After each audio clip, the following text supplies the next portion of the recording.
up everyone, hope you're all doing well. This weekend we have UFC 316 and it is the start of an absolutely stacked month.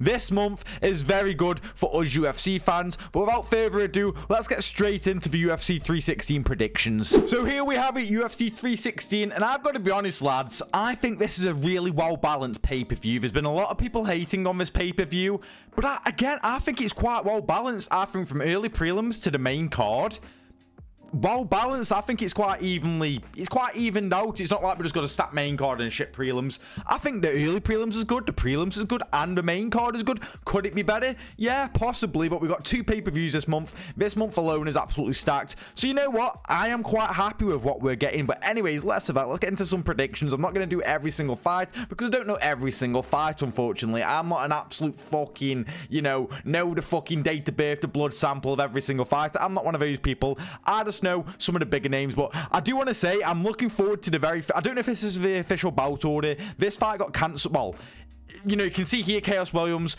2 different opponents. Andreas Gustafsson was meant to fight last weekend, I believe, on the worst card of all time. But now we're getting Chaos Williams versus Andreas Gustafsson, which is a fucking banger. A lot of people are very intrigued to see how Andreas Gustafsson gets on.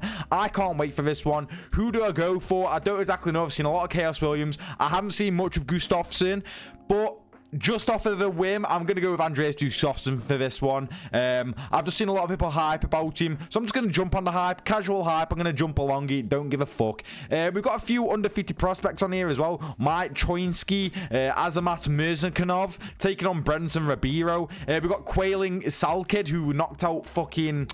It was Andreas Jubilee, the Indian fighter, within like 10 seconds, nuked him. But this is where we start making predictions, guys. I don't know a lot of these fighters, unfortunately. But when we get to Sergey Spivak, Waldo Cortez Acosta, I'm really interested in this fight. I've got the odds for this one. Pretty much even. Spivak a slight favourite. I think that's fair enough. Waldo Cortez Acosta looked really good in his last outing, I believe.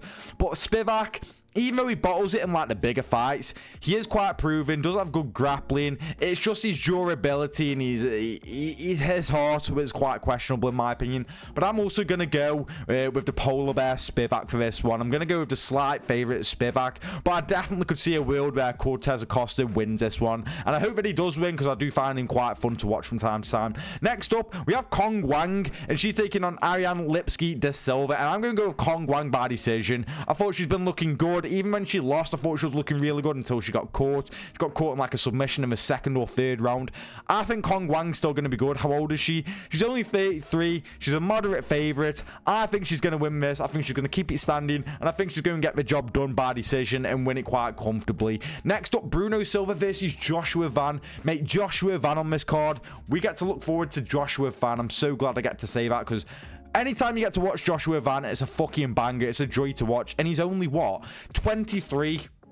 He's only 23. He's so fun to watch. He's a good fighter. He is going up against a good fighter in Bruno Silva. Nothing crazy, but he's an alright fighter. But I do believe that Joshua Van, he's going to prove it right with being a heavy favourite. I think he's going to get Bruno Silva out of there. Do I think he's going to get out of there?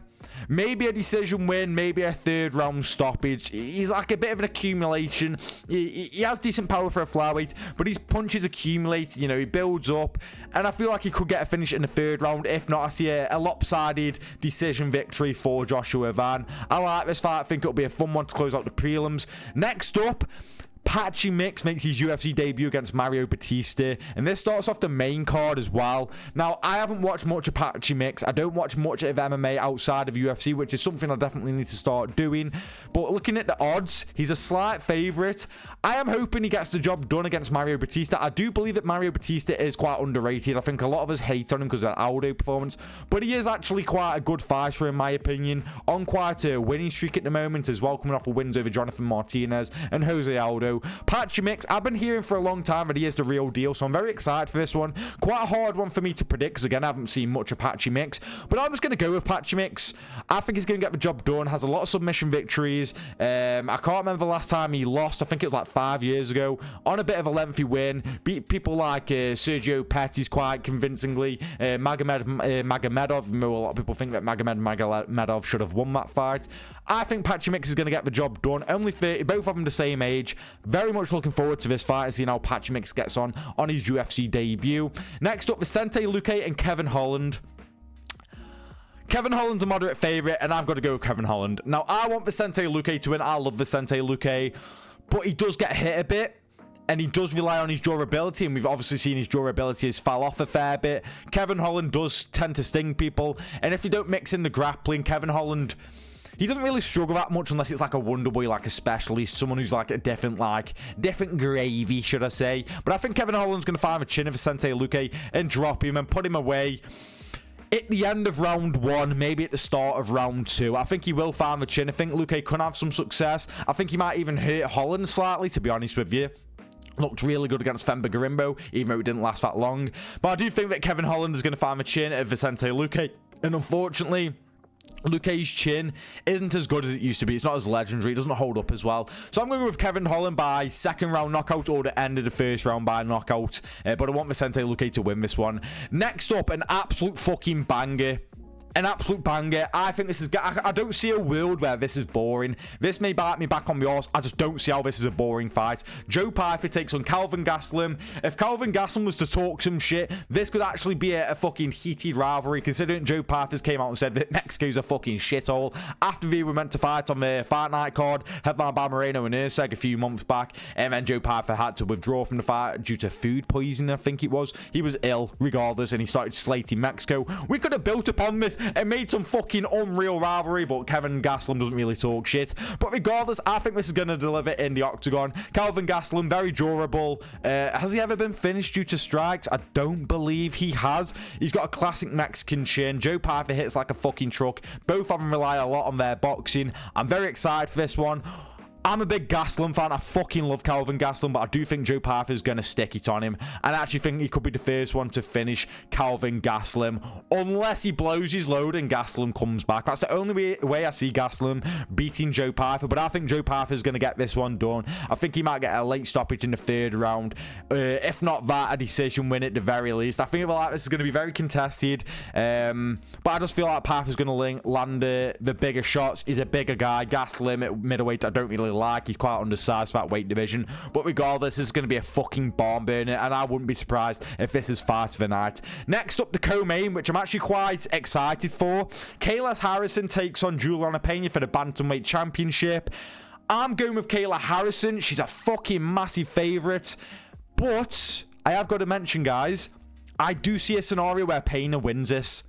I think if Harrison, remember this is 5 rounds, guys. I think if Harrison can't get Pena out of there within the first 3 rounds, I can see Pena getting this one. She's dog shit out. She's got heart.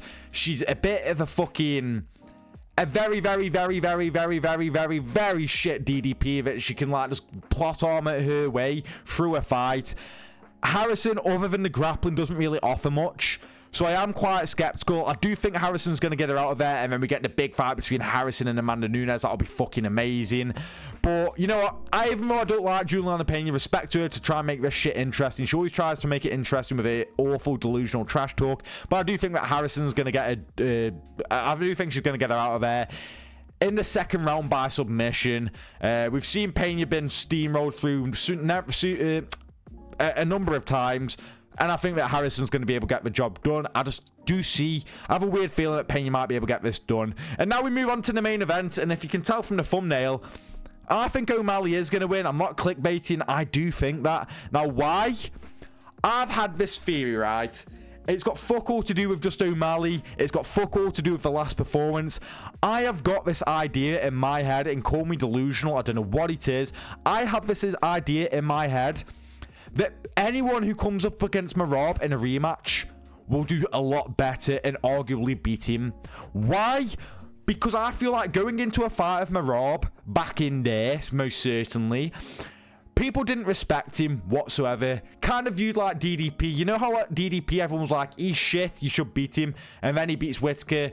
And then he beats Strickland. And then he beats Adesanya. And next thing you know, he's a champion and people put a lot of respect on his name. I think the same with Merab. I think people didn't show respect for him going into the Piotr Jan fight, the Aldo fight, the Henry Cejudo fight. Even going into the first O'Malley fight. I feel like people are like, oh, he's not that good. He's been tagged. He's been tagged against Marlon Moraes. Been tagged against Henry Cejudo. He's been tagged... I'm trying to think of another fight. I can't. Oh, against Umar recently. He's able to get hit, but guys, I think in a rematch, people gave him that respect. I think going into this, Omar is going to give him that respect that he actually deserves. He's going to be like, okay, I know what to expect this time around, and I think he will beat Merab. I'm going to be completely honest. I do think, again, I think it is a bit delusional of me to think this, but I do have this mindset that in a rematch, people will be able to beat Merab. They found him out a bit by then. They know what to expect. They know they're going to get taken down a few times. They know he gives a relentless pressure. And I think once they get used to accepting that, I think that's when they're going to start to succeed. Again, I wouldn't blame you guys if you all went with Merab. It is a delusional and hot take from me, but I think that O'Malley's going to get it done. I think he's going to get a decision win, maybe even a finish, but I think he gets a decision win. I think he gets some big moments. Maybe not stuff all of Merab's takedowns, but I think he's going to do a better job of getting up, and I think he's going to do a better job of being able to make useful time of when they're on the feet and striking and actually do something rather than just be frozen like Alcer. I think he will actually do something this time round, and I think he's going to squeak out a contested competitive decision win. Again, very crazy of me to predict this, but I do think he's going to get it done this time around. But I wouldn't be surprised. I wouldn't blame anyone for picking Merab again. He is the moderate favorite, -325. I completely understand why. But guys, what do you make of my UFC predictions? Let me know in the comments. What are some of the predictions you're making? What do you think is going to be fights of the night? Let me know in the comments. Thank you for watching the video, and I'll see you in the next one.